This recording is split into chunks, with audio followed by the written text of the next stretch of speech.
you might need to be a little bit concerned about.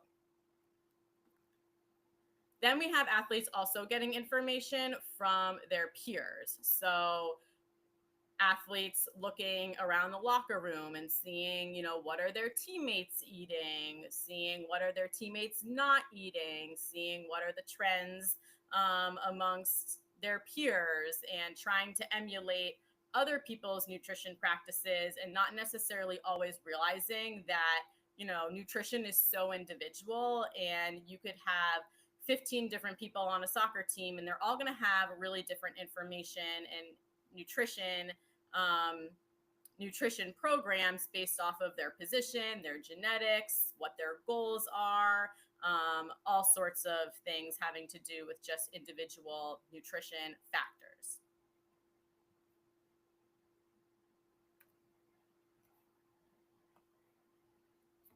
Okay, when it comes to language around food,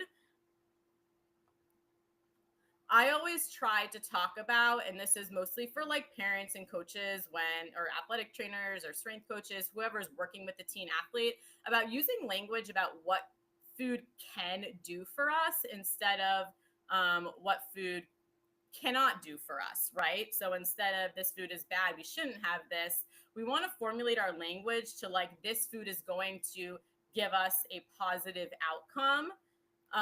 So some examples of things that food can do for us as athletes: it can improve our speed, it can increase muscle tissue, it can improve endurance, support our immune system, increase our energy, improve mental alertness. And then on the negative things, it can still be positive, right? So food can also help us reduce our risk for injury. It can reduce return to play protocols, which is basically like, if you get an injury, return to play means how much time passes before you can return to the field or the court. And so if you can use food to reduce that time, then you're going to be back playing a lot sooner than you were, if you didn't use food to your advantage. Food can also help to reduce muscle soreness, right? Like I talk a lot about tart cherry juice. That can be a food that you can use to reduce muscle soreness, reduce cramping, decrease fatigue, decrease the need for naps. I worked with an athlete once who was taking like 3-hour naps throughout the day, and it was taking away from time that he could have been studying, learning the playbook, meeting with his coaches. And once we could really tailor his nutrition to give him more energy, he stopped having to take naps, and he had 3 more hours during his day, which was obviously very helpful. Okay, then we talk about energy balance. So at the very basics of performance nutrition is energy balance, which really means, are you putting enough energy into your body to get out of it what you need on the practice field, on competition day? So are you eating enough to support your physical activity is basically what this is about, okay? And you'll notice that other systems that need energy, like your cell phone or a car, when they're running out of energy, they kind of shut down, right? When your cell phone's at 10%, the screen goes a little dim, you get a little alert, you're at 20%, you're at 10%. Same thing when your car is running out of gas. You get like the little icon in your car that's like, pull over. Your MapQuest is like, do you need to look for a gas station? The same thing happens in our body when we are low energy. We have little warning signs and little red flags that go off. And that's called low energy availability, okay? Now, sometimes this can happen because, and you're not intending to have low energy in your body and for these red flags to go off. All of the barriers that I was talking about in like that first slide of like barriers to optimizing your nutrition, like your mental health or your sleep or your social setting, those can all be barriers to getting enough energy into your body for performance, right? Like if you're so tired in your off day that you sleep all day and you skip breakfast and lunch and barely have dinner, you're going to have low energy on Monday for practice. And that can result in things like decreased muscle strength, decreased cognitive performance, decreased recovery, decreased training response. And these are all going to negatively affect your performance.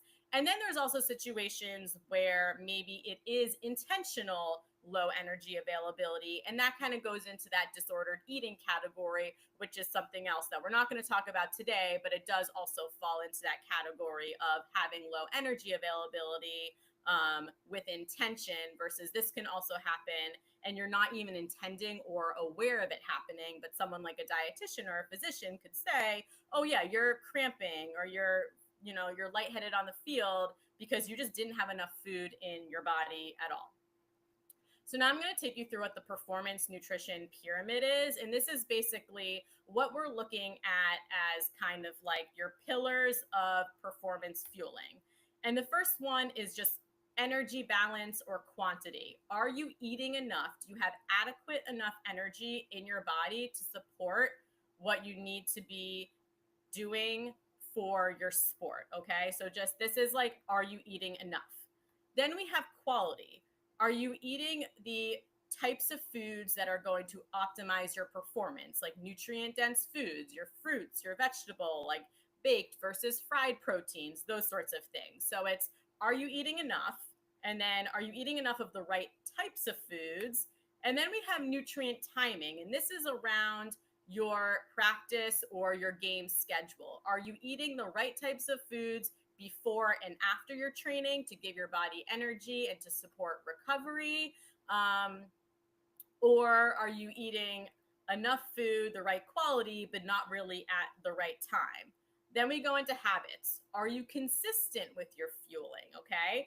Habits, I always say, are 7 days a week. And oftentimes I have to remind, especially my teen athletes, that the same muscle tissue and the same systems that you have working in your body Monday through Friday are the same on Saturday and Sunday. So we can't do really great with our habits and routines 5 days a week and then kind of slack off on the weekend. We can take recovery on the weekend, and there's opportunities always to, have foods that aren't maybe part of our optimal fueling, but we need to be consistent with our habits 7 days a week and, really practice, habitual routines when it comes to fueling. Once all these needs are met, then we can talk about supplements. But very often, I will have an athlete come to me and they're not eating enough. They're eating a lot of processed and fast foods. They're not eating at the correct times of the day. Their eating is really sporadic. They don't really have good habits or consistent fueling patterns. And they give me like a list of 10 supplements that they're taking, and they say none of the supplements are working. They're not gaining muscle. They're not helping. And I always have to go back to the basics and say, well, we're missing, first of all, you're not eating enough. You're not eating the right types of foods. We're not eating at the right time. You don't really have consistent habits. So these supplements are not necessarily going to benefit your performance. Now, when it comes to building a performance plate, I like to kind of have different categories of what goes into an athlete's plate. So we have our protein, which is going to help with your muscle development and rebuilding the muscle tissues, carbs, which is like your energy, color, which is where you get your vitamins and minerals from, and antioxidants. And then also you're going to be having your enhancements, which is like your flavor, variety, so you don't get food fatigue. And so these are kind of the basics of your performance plate. And then there's variations in terms of the portion sizes based off of your demand. And athletes understand their own body's demand. So an easy training day, so maybe your off day, or if you're someone that's just trying to maintain weight or you're trying to lose weight, that plate is going to look different than a moderate training day or a hard training day. Okay. So on your hard training day, that would be like preseason or a game day, or maybe a day where you're training twice a day, or if you're an athlete that's trying to put on muscle tissue. It's the same foods, it's just in different portion sizes and how you're going to adjust your plate. So feel free to like take a picture of these slides. This is coming from the United States Olympic Committee. These are like their 3 training plates. So you could also find those on their page as well. And I find they're really useful for just kind of understanding portion sizes of how you should navigate your plate. Based off of, what your individual needs and goals are. Now, when we talk about nutrient timing, I want to start with this is like, I'm calling it the pregame meal, but this could also be practice. Okay. So, the idea here is that 3 to 4 hours before you have your main event, competition, whatever, you want to have foods that are high in carbohydrate, a little bit of protein and fat. You can have some protein and fat, low in fiber, and one of the main things here is you don't want to introduce new foods. So you don't want to have anything that you've never had before because you don't really know how your body is going to react to that food, right? Like if you've never had, pickles in your life, maybe you don't want to have pickles the day of your big competition because you don't know if it's going to give you a stomach upset, it could give you diarrhea, it could make you shaky, it could make you bloated. You just don't know. So I wrote some examples here of, what those meals could look like. So if you were having a game at noon, your pregame meal would be around like 8 o'clock. If your game is at 4 p.m., your pregame meal would be at 12. And then you'd also eat 4 hours before then at like 8 to make sure you're having like two fuels before your game. Now, if you have a morning competition, like you work out in the morning, or your game is at 8 a.m., it's going to be hard to have a meal 4 hours before. And I don't expect that my athletes are eating at like 3 or 4 o'clock in the morning for like an 8 a.m. workout. So around 30 to 60 minutes before exercise, this is where we want to kind of like top off our energy stores, and we want to have quick carbohydrates. So quick carbohydrates, they actually start digesting in your mouth. Your saliva can break them down. So by the time they get to your stomach, they're really well absorbed and you don't actually have to process them that much. So it's not going to give you a lot of stomach upset, but it's really easily transportable to your muscle tissues to convert to energy. So these are foods like fruit is always a good option here. Pretzels, granola bars. I love applesauce, fruit chews, those sorts of things that are just simple digesting carbohydrates. That's going to put energy into your body right before you work out. If you're working out for more than 90 minutes, I also suggest having these types of foods during your workout, okay? So let's say you are playing in a soccer game and the first half, after your warm-ups is maybe 20, 30 minutes, then you play the first half is another 30 minutes. At halftime, this would be a really good opportunity to have some more carbs, some more energy, so that you can kind of top off your fuel sources and make sure that you have energy for that second half. Now, after a workout, this is when we want to recover. So we want to put carbs back into our body. We just used carbs to fuel our workout. During the workout, we ran through and utilized all of our carbs. And after the workout, we need to replenish our carbs and our energy for future training sessions. We also want to have protein because protein is going to help rebuild and regenerate the muscle tissues. We also want to have fluids and electrolytes because when we're working out, we're losing sweat. And sweat is basically water and sodium and some other electrolytes, but sodium is the primary electrolyte that we lose through our sweat. And there's research saying that you have to have post-workout meal within 30 minutes. There's also research saying it doesn't matter, just by, in the next 24 hours, you need to be recovered.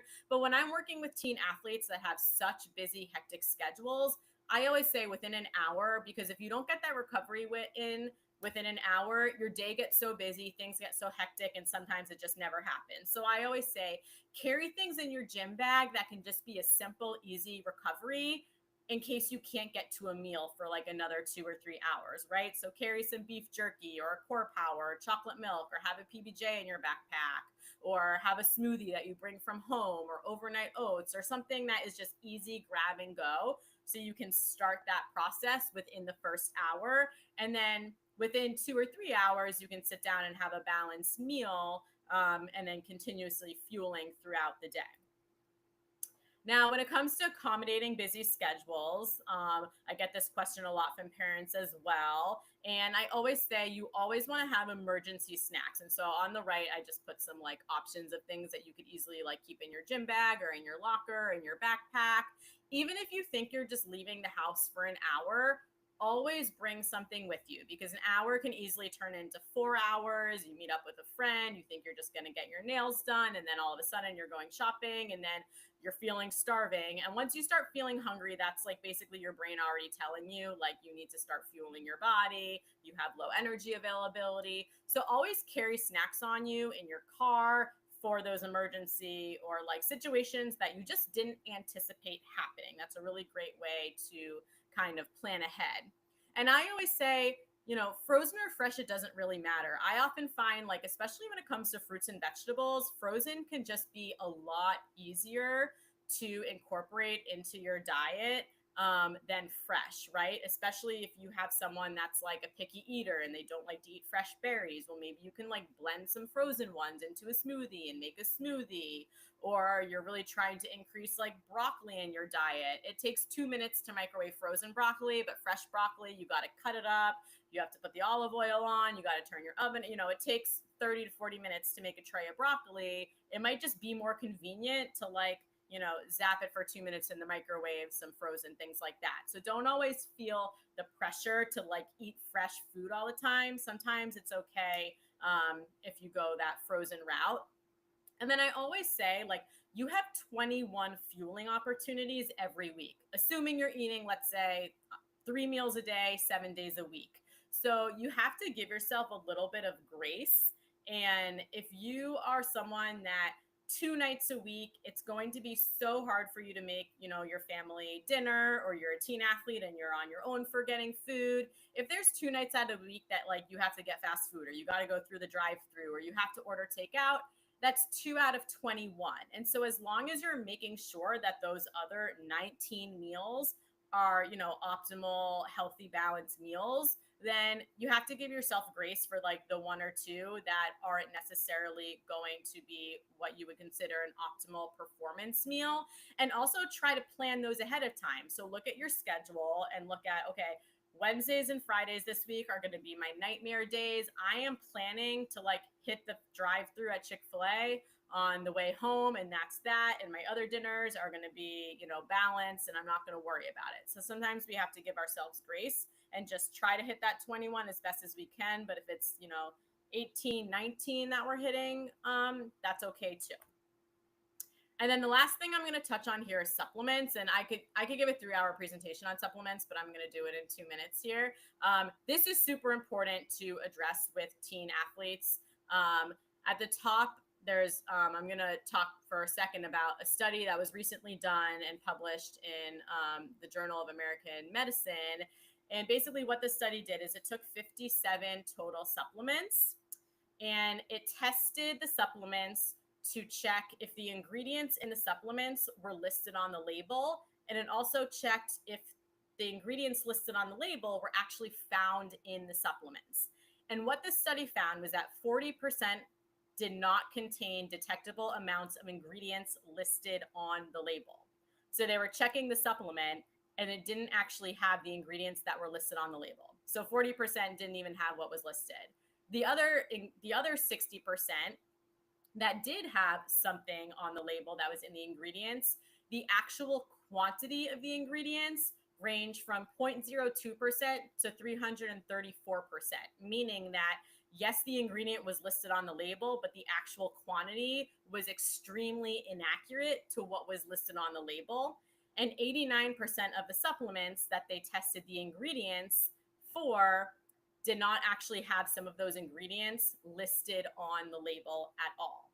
And this poses a lot of concerns for if there are banned substances in supplements that we're taking that we don't know about. And at the college and professional level, they test you for banned substances. And you've probably seen a lot of athletes will have a positive drug test and they say, well, I was just like taking a vitamin D. And sometimes it happens that a banned substance got into the supplement and it wasn't listed on the label because the FDA actually doesn't regulate supplements before it goes to the market. It only will regulate supplements if there is a cause for concern. If something happens and it's reported, the FDA will check into the supplement. But otherwise, a supplement can make any health claim on the label that they want. They can put whatever ingredients on the label that they want. And there's no regulatory agency that's checking. Whereas like a nutrition label or a drug label for our medicine, the FDA is very tightly regulating that to make sure whatever is in the food product is on the label, whatever is on the label is in the food product. Now, there are some companies, they're called third party tested companies, that will test your supplement or test a supplement for a company, check to make sure that what's in the ingredients is listed on the label and vice versa. It will check to make sure there's no banned substances. And if a company goes through this process with all of their products, there will be a label on the outside of the supplement, and it will look like these labels that I have here for you. Either it will say NSF certified for sport, informed choice, trusted by sport, consumer labs. And this basically means that it's been tested. It doesn't always mean that it's safe, because any supplement, I can always say there's no guarantee for safety, but it just means that it was tested to make sure it doesn't contain banned substances, and that whatever it says is in the product is listed on the label, and whatever is listed on the label is actually in the product. So it's really important that if you are taking supplements, that you're checking to make sure it has one of these labels and that it is third party tested. So that is all I have for you all today on nutrition. And I'll leave like some of my contact information up there if anyone wants to reach out after. But I will turn it over to JJ for the rest of the presentation. Awesome. Thank you, Farrell. We had a question for you, which was, what are some of the bad supplements that athletes have that gotten them knocked for drug tests? Like, what would be some of the things that might be found in a supplement that would make you test positive? Or what are some of the supplement manufacturers that have had those negative tests? Yeah, so there is a list. If I go back here, I put the NCAA website, where basically if you just type in NCAA drug testing program, it has a list of banned substances. It's not actually the list of the substances, it's the list of the categories. And so there is a lot of fuzzy gray area for exactly everything that they're checking for. And it also depends on if you are competing in the NCAA versus the United States Olympic Committee. They all kind of test for different substances. So it's really important wherever you're competing that you're checking what those banned substances are. And it could be anything. I mean, you could be taking a multivitamin that you got at CVS, and it could contain trace amounts of any banned substance if it was produced in a facility where that substance was also produced and the machines weren't correctly cleaned out. That's typically what happens. So it's not necessarily like a supplement to look out for that's going to be contaminated. It could really be any supplement, and that's why you want to look for the ones that are certified for safety. And then if you want to know like what specific supplements they're testing for, like if they're testing for marijuana or testosterone or like PEDs or something like that, you would want to check the specifics of where you're competing. Like, is it NCAA? Is it NAIA? Is it WADA? Because they all have like slightly different regulations, and they also have different regulations for how much, like what the amount that can be in your blood before it comes up as a positive. So sometimes they can detect things in your blood, but if it's not at a certain dose, then it's okay. So like, for example, caffeine is technically a banned substance, but only past a certain level of saturation in your blood. So like, you can have a cup of coffee and be fine, but maybe like 6 cups of coffee, depending on if you're dehydrated, what else you ate, it might come back too concentrated in your blood and show up as a positive. So it sort of also depends on the amount. Thank you for clarifying that. Are there any more questions for Farrell or presentation? Is it no more sweet tea for me? Yeah, for Sorry. sure. I stopped sharing my screen. No, it's all good. All good. Yeah, got to be careful with what you put in your body. I know one of the instances that happened was it was a drug processing factory that also did not birth control pills, but like IVF medication and hormone medication. So some of the hormones got into the supplement, and there's a hormone that women take when they're trying to get pregnant that would then ding you on a Major League Baseball um, substance test, PED test. So you Yeah. have to be very careful with those types of situations because once you get dinged, they don't care how it got in your body. You're responsible for what's in your body, as they say. So, Exactly. um, very, very important, very helpful information. All right, let me put my camera on. So we're gonna rock and talk about sports psychology for a minute. After that great conversation, I'm gonna go quick because I just want to respect your time. And just like Farrell, we could talk about anything. We talk about generally, we could talk about it specifically. So I'm gonna try to hit both at the same time. We're going to talk genuinely about what, or generally about what sports psychology is, and then we're going to have a little take home messages that we can use any which way we go. So, first, I got to introduce myself. I'm Dr. Jonathan Jenkins. You can call me JJ. I'm a clinical psychologist. I'm also a sports psychologist. I'm a member of the teaching community at Harvard Med School. I'm a dad. There may be a jailbreak from a 6-year-old in this room very shortly. Former college athlete, played lacrosse in college. I've spent 9 seasons as the Patriots team clinician and performance psychologist, 10 seasons as the Red Sox behavioral sports psychologist. I worked with athletes from BC and Harvard, some Olympic athletes and some Paralympic athletes. So, had experiences throughout the lifespan, throughout the levels of competition. But one thing stays clear, and I love starting conversations off about sports psychology with this peak performance pyramid. And some of you are from the conversation that I had with the hockey team on Friday, so this will be familiar to you, and I apologize for the repeat. But when we're thinking about it, we have to take these 4 areas into account. You can perform without one or two or three of these areas, but if you want your peak performance, you need all four. And it came from this idea of the Making of a Corporate Athlete, which was a Harvard Business Review article, which turned into a book. And they had this beautiful diagram. So at the bottom, you have to have a physical body. You have to have great physical health because you can't do anything without a physical body. If you're not in the room, you can't take the test. If you're not on the field, you can't perform. So, are you doing prehab? Are you doing rehab? Are you noticing things that are making you sick or injured? Are you going to the weight room? Are you taking care of your nutrition? Is your body resilient? That's the base level. On top of that is your emotional health. Do you know the triggers that make you sad, make you anxious, make you nervous? Do you also know the triggers that bring you joy, bring you happiness, make you feel bonded and loved by people? Are you able to get help for your emotions when you need it? Are you able to manage your mood on a daily basis? So, again, if we have an athlete who doesn't have a resilient body, they can never be in the classroom or never on the field to perform. If we have an athlete who doesn't have emotional resilience, they're going to get personal fouls, technical fouls. They're going to yell at their coaches. They're going to be yelling at their teammates. So that's going to, again, keep them from having peak performance or peak performance consistently. On top of that, we got their mental capacity. What's your brain's firepower?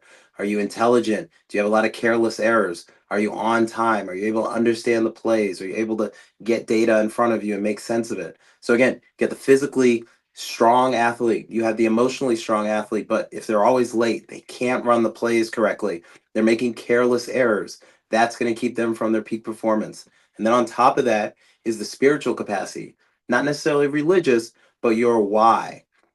Why do you want to play football? Why do you want to play soccer? Why do you want to become a doctor? Why do you want to become a sports dietitian?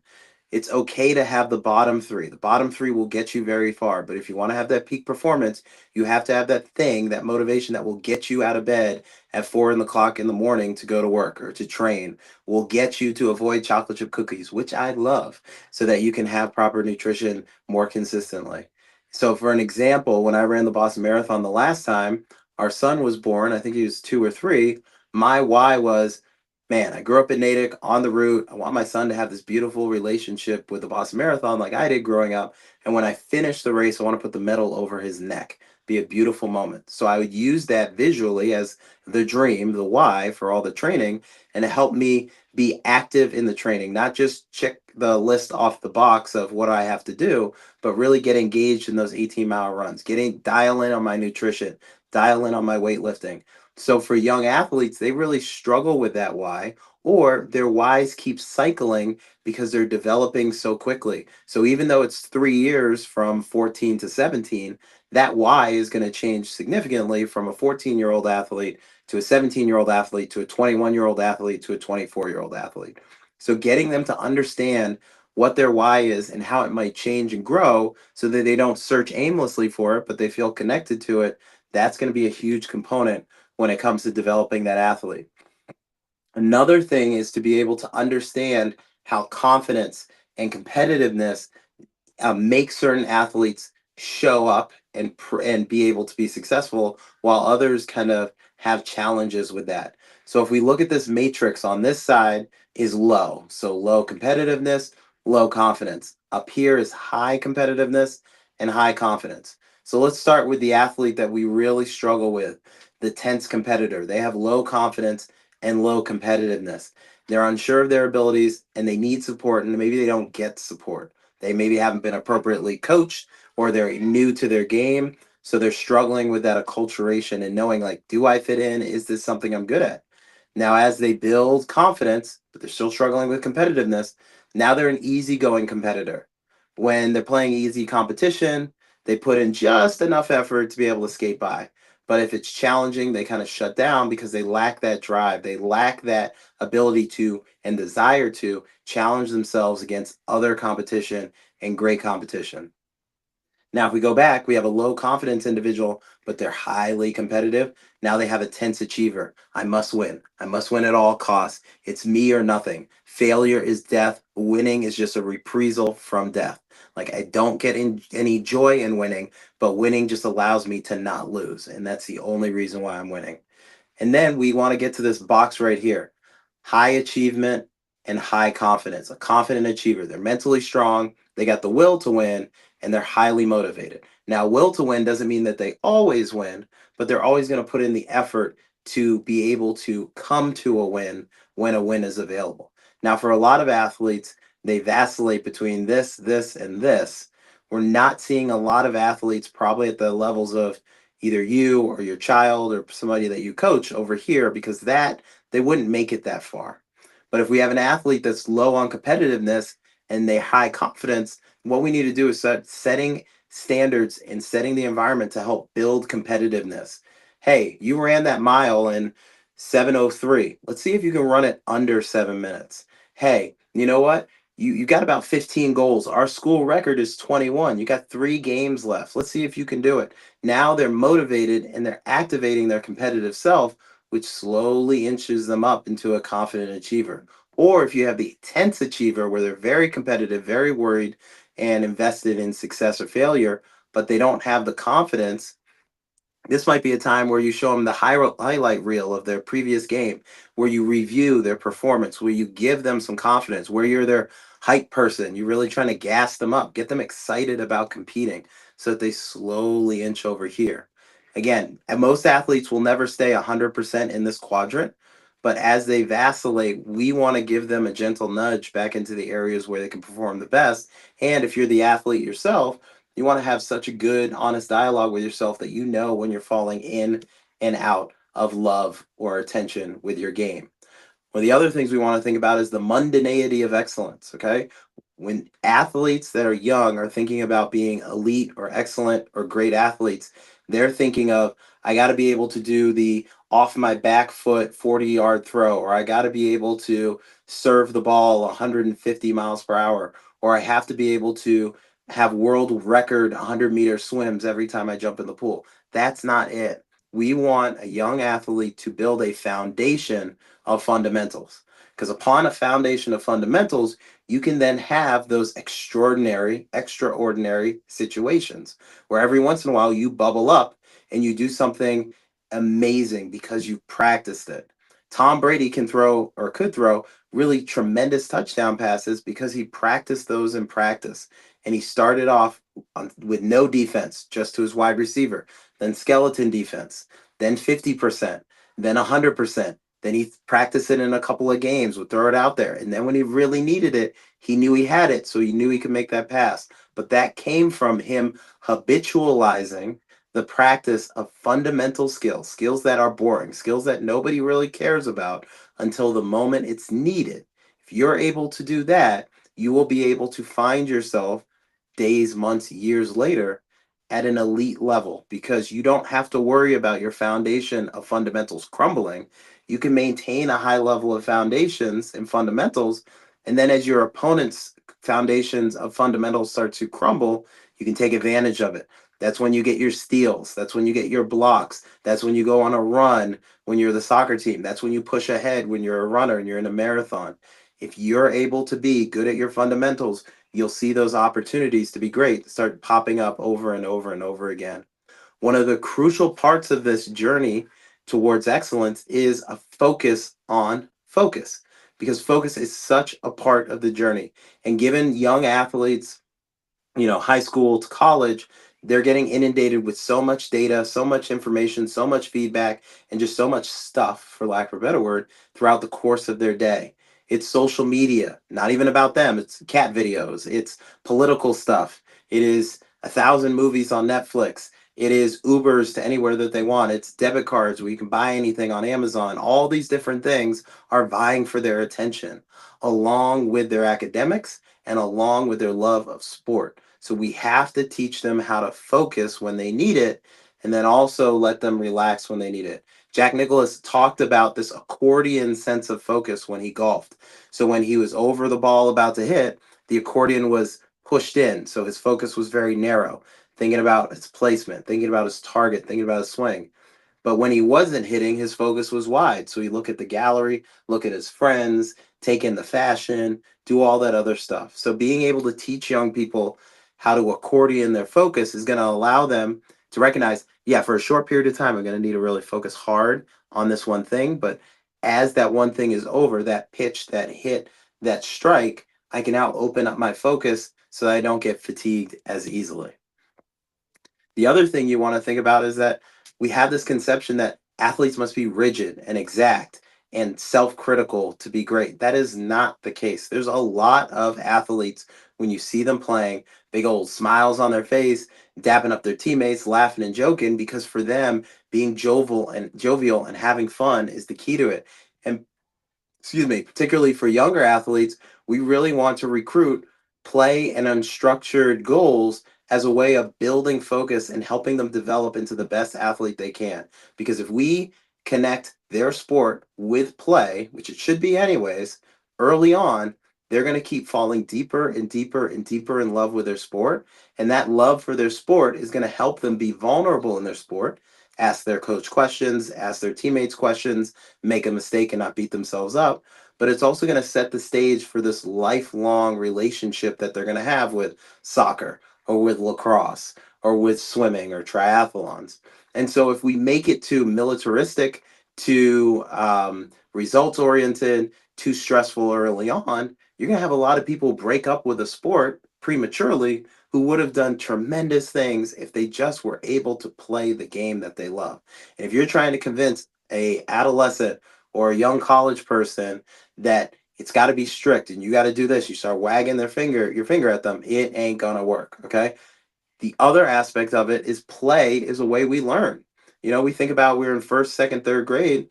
We probably learned a ton of things, but we learned through play. We learned through being outside at recess. We learned a lot of things socially in the classroom. The cool teacher would dress up as like, you know, people from US history. That was the way you learned. Or you might have done plays, or you might have done songs. It wasn't your head in the books and you're reading to learn. It was we're doing experiential things to learn how to be successful. So for athletes, that might look like, hey, I want you to figure out how to break this defense. I'm not going to tell you what the defense is. I'm not going to tell you what you need to do.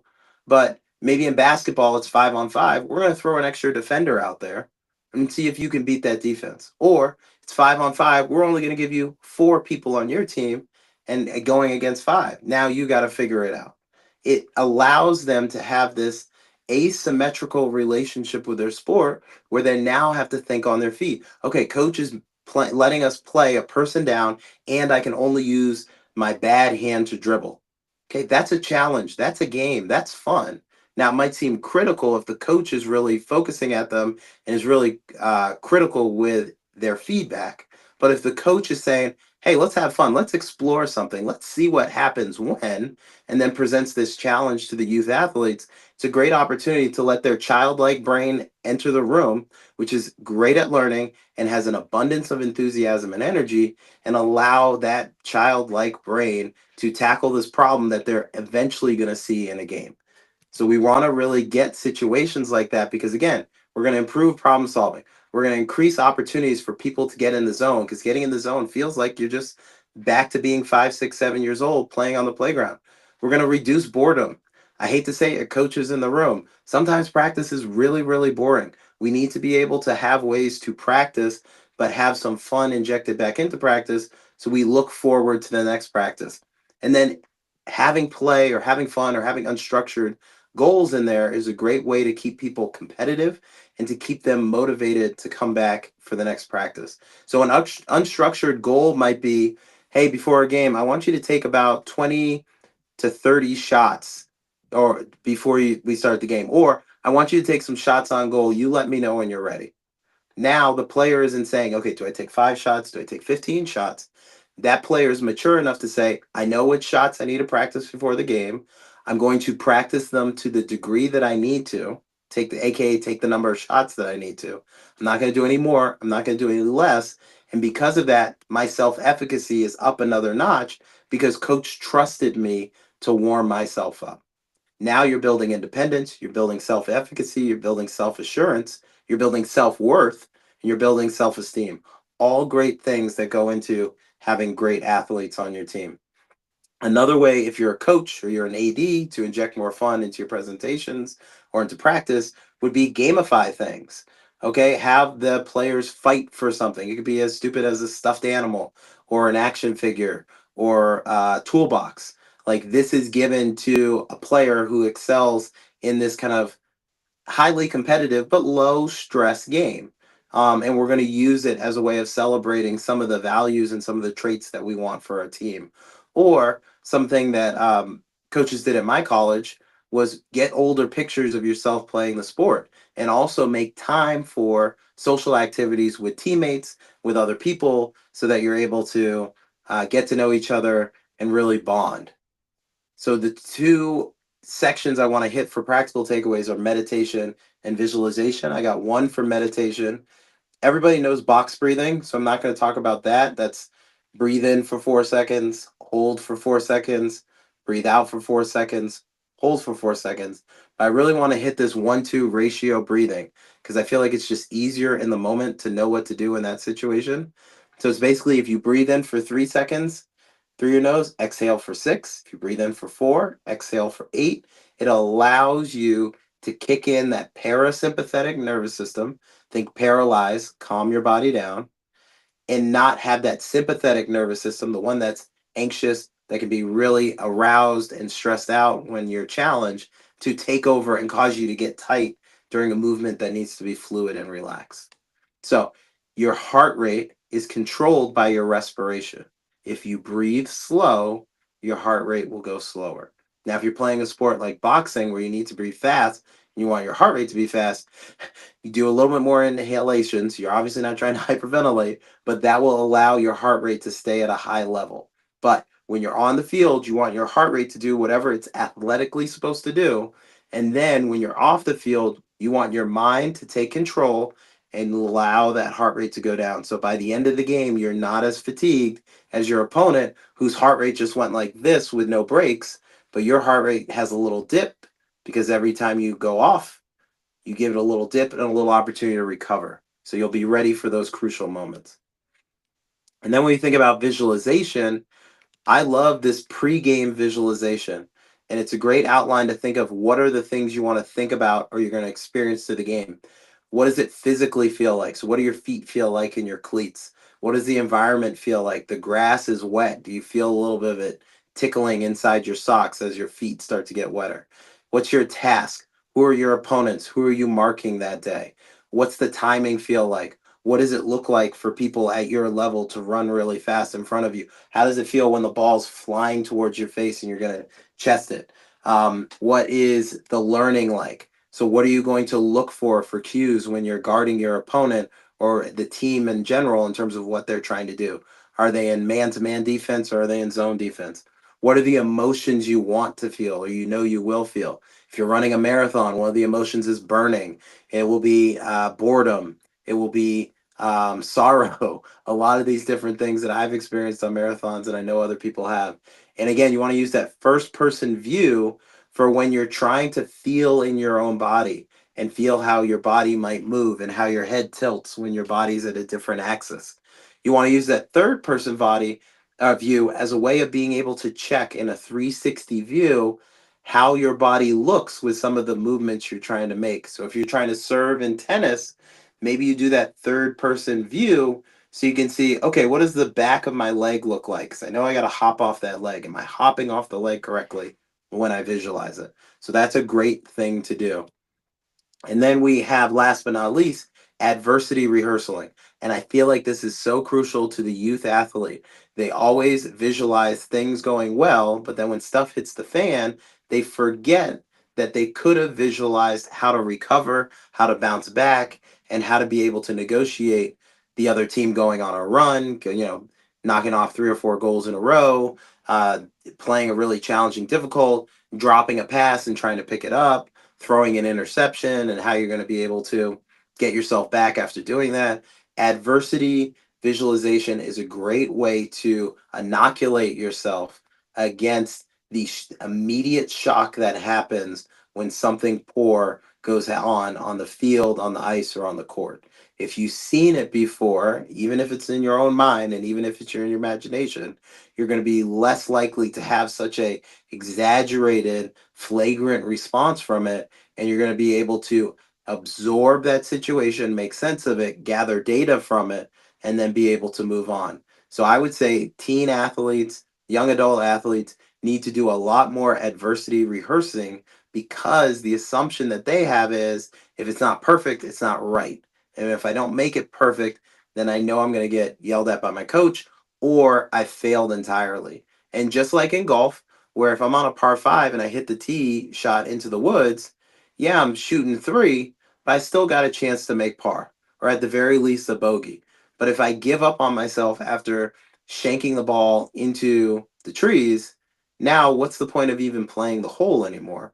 I've already predetermined that I'm not going to perform well. I'm already manifested that triple bogey. What I need to do is stay in my head, still give myself a chance, and see if I can recover and get lucky or recover by using my skills. So, out of all the things that I think are going to be helpful most for a youth athlete that that adversity rehearsal is going to be huge. If you can get them to do that, they're going to be unflappable in situations that normally stress them out. So that's it for my presentation. Let me stop sharing real quick, and I'm going to go back to Riverside, and I'm going to throw it up for any questions that anybody might have as we close out this conversation. And, I don't want to necessarily speak for Farrell, but I'm going to do it anyways.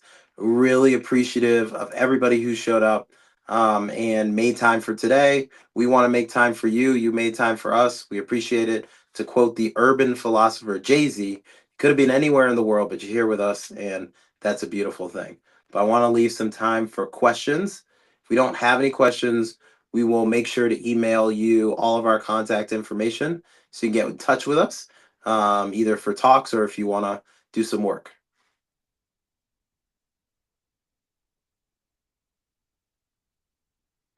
All right. Speak now or forever hold your peace. I think we're going to hold our peace. All right. Thank you so much. Farrell, do you have any last words that you want to say? No, I just thank you everyone for attending. I was just reading through the comments. It looked like maybe my presentation shut out for a little bit, but this is recording, so we can always send out the recording to people if they missed some things. And yeah, our contact information. I think you guys have our email addresses, and get in touch if you have any questions that you wanna, bring up. Maybe more individual things you don't want to bring up in front of other people, that's totally fine. My emails are always open. So thank you for joining. All right, people. I hope you have a great rest of the night. Thank you for coming to our talk. And we're hoping to do similar things like this throughout the summer to support the athletes that you love and care about in your life. And I hope you all get home safely or have a great rest of the evening. We'll talk to you later. Peace. Bye.